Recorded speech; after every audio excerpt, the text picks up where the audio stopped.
Hey friends, welcome back to our channel. আজকের এই ভিডিওটিতে আমরা আপনাদের সাথে পরিচয় করাবো বর্তমানের সর্বকালের সব সেরা টলিউড অভিনেতা এবং তাদের সুন্দরী স্ত্রীদের সাথে। তো চলুন শুরু করা যাক। নাম্বার 1, জিৎ। জিতের স্ত্রীর নাম হচ্ছে মোহনা রাতলানি। মোহনা রাতলানিকে জিৎ 2011 সালে বিয়ে করেছিলেন। মোহনা রাতলানি পেশায় একজন স্কুল টিচার। নাম্বার 2, দেব।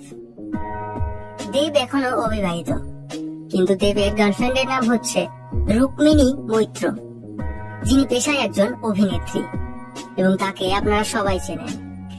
নাম্বার 3, প্রসেনজিৎ চ্যাটার্জি। প্রসেনজিৎ চ্যাটার্জির স্ত্রীর নাম হচ্ছে অর্পিতা চ্যাটার্জি, যিনিও একজন অভিনেত্রী। প্রসেনজিৎ এনাকে 2002 সালে বিয়ে করেছিলেন, কিন্তু